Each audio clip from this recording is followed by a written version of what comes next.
नमस्कार दोस्तों, आपका स्वागत है हमारे इस YouTube चैनल पे। आज का जो वीडियो है वो उन किसानों के लिए है जो इस योजना का लाभ नहीं उठा रहे हैं और उन किसानों के लिए भी है जो इस योजना का लाभ उठा रहे हैं। तो आइए हम जानते हैं कि इस योजना का क्या नाम है। तो इस योजना का नाम है प्रधानमंत्री कृषि सम्मान निधि योजना, जिसको शॉर्ट में PM किसान योजना के नाम से जानते हैं। अब बात करते हैं कि प्रधानमंत्री कृषि सम्मान निधि योजना है क्या। तो बता दें कि प्रधानमंत्री कृषि सम्मान निधि योजना ये भारत सरकार द्वारा बनाई गई एक ऐसी योजना है जिसमें उन सभी किसानों को जो छोटे किसान और सीमांत किसान हैं उनको आर्थिक सहायता प्रदान करने के लिए इस योजना को बनाया गया है।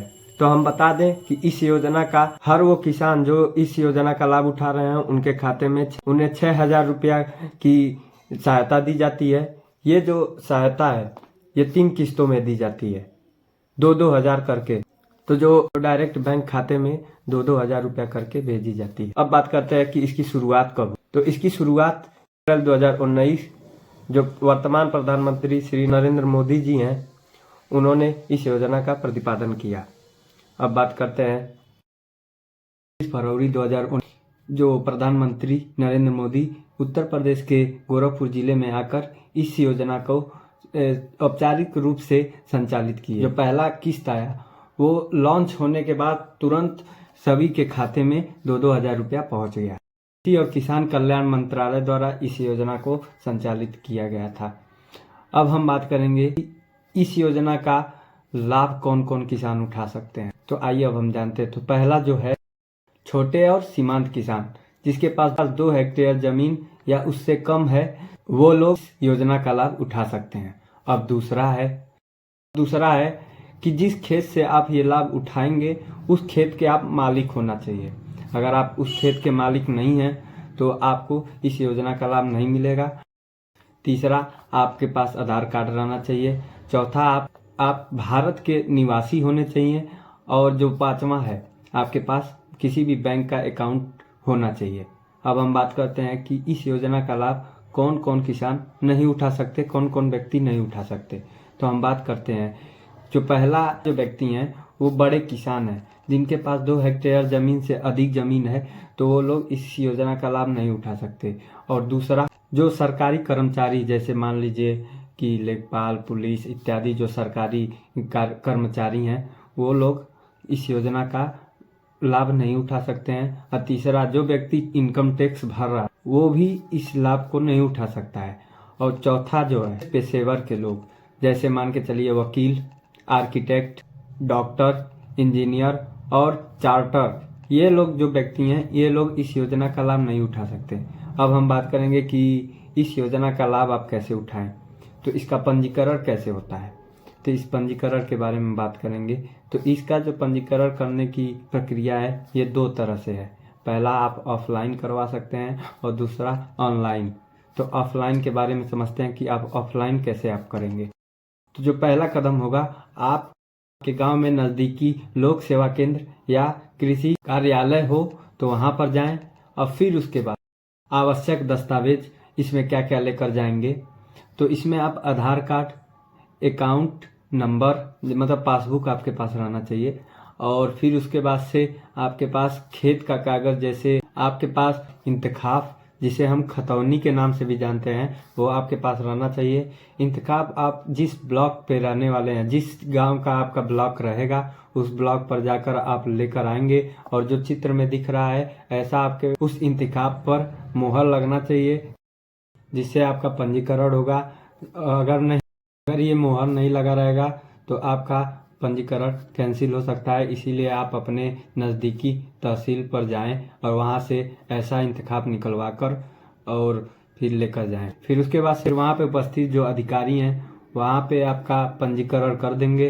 रजिस्ट्रेशन जो शुल्क है शायद हर जगह नहीं लगता हो, लेकिन हमारे एरिया और 100 रुपया लगता है। ऑनलाइन के बारे में बात करें तो जो किसान मोबाइल नहीं चलाना जानते हैं वो नज़दीकी सेवा केंद्र पर जाएं और वहां पर जाकर ये फॉर्म भरवा सकते हैं। जिन लोगों को एंड्रॉयड मोबाइल चलाने आता है या लैपटॉप जिसके पास है वो आराम से अपने घर बैठे ही इस चीज़ का रजिस्ट्रेशन कर सकते हैं। रजिस्ट्रेशन के लिए सबसे पहले आप गूगल खोलेंगे। गूगल खोलने के बाद उस पर पीएम किसान पोर्टल पर आप क्लिक करेंगे। हम करने के बाद से आप नीचे जाएंगे। नीचे जाने के बाद आपको न्यू रजिस्ट्रेशन का ऑप्शन मिलेगा, उसको टच करेंगे। टच करने के बाद से आप आगे की प्रक्रिया, आपके पास ये डॉक्यूमेंट रहनी चाहिए। तो जो पहला डॉक्यूमेंट, आपके पास आधार कार्ड रहना चाहिए, आपके पास खेत का कागज रहना चाहिए, बैंक अकाउंट रहना चाहिए और मोबाइल नंबर रहना चाहिए। फिर आप इस चीज़ को अच्छे से भरकर सबमिट कर देंगे, आपका रजिस्ट्रेशन हो जाएगा। तो एक बार और बता दें कि प्रधानमंत्री किसान सम्मान निधि योजना का अगर लाभ उठाना है तो आपके पास क्या क्या डॉक्यूमेंट रहना चाहिए। तो जो पहला डॉक्यूमेंट, आपके पास पहला आधार कार्ड रहना चाहिए, दूसरा बैंक अकाउंट रहना चाहिए, तीसरा आपके पास खेत का कागज रहना चाहिए, खसरा खतौनी जिसे कहते हैं या इसको इंतखाब कहते हैं, जो तहसील का उसमें मुहर लगा रहे, और आपके पास उस जमीन के मालिक रहने का प्रमाण रहना चाहिए, और आपके पास मोबाइल नंबर रहे जो आपके आधार कार्ड से लिंक हो। रजिस्ट्रेशन के बाद आपके पास 3 किस्त होकर आपके पास 2-2 हज़ार रुपया, कुल टोटल साल भर में 6,000 रुपया आपके पास पहुंचेगा। पहला जो किस्त है वो अप्रैल और जुलाई के मंथ में आएगा, जिसको हम वित्तीय वर्ष भी कहते हैं, और दूसरा किस्त अगस्त और नवंबर में आएगा, जिसमें हम खरीफ क्रॉप का बुआई करते हैं। तीसरा जो किस्त है दिसंबर और मार्च में आता है, जिसमें हम रबी फसल का कटाई करते हैं। तो दोस्तों, अगर आपको किसी प्रकार की परेशानी हो रही है तो आप ये प्रक्रियाएं कर सकते हैं। जो पहला प्रक्रिया है, आप इस टोल फ्री नंबर पे जो आपको स्क्रीन पे दिख रहा है, इस टोल फ्री नंबर पर कॉल करके अपनी समस्या को बता सकते हैं। और दूसरा जो तरीका है, अगर किसी प्रकार की दिक्कत हो रही है तो आप अपने नज़दीकी जो कृषि कार्यालय पर जाएं और अपना जो दिक्कत है वो जाकर, अधिकारी वहाँ पे रहेगा, उनसे बताएं, वो इस चीज़ को सही कर देंगे। तो दोस्तों, ये है कि प्रधानमंत्री किसान सम्मान निधि योजना, जिसमें आप उसका कैसे पंजीकरण कर सकते हैं, किन किन लोगों को लाभ ये मिल सकता है, और अगर आपको किसी प्रकार की दिक्कत हो रही है तो आप इस चीज़ पर अपने समस्याओं को बता सकते हैं, जिससे आप इस योजना का अच्छे से लाभ उठा सकते हैं। तो धन्यवाद दोस्तों। अगर आपको वीडियो पसंद आई हो तो लाइक कीजिए, सब्सक्राइब कीजिए और शेयर कीजिए, ताकि ये वीडियो जो है वो उन सभी किसानों के पास जाए जो इस योजना को लाभ तो लेते हैं, लेकिन किसी दिक्कतों के कारण उनके बैंक में पैसा नहीं आया। तो धन्यवाद दोस्तों।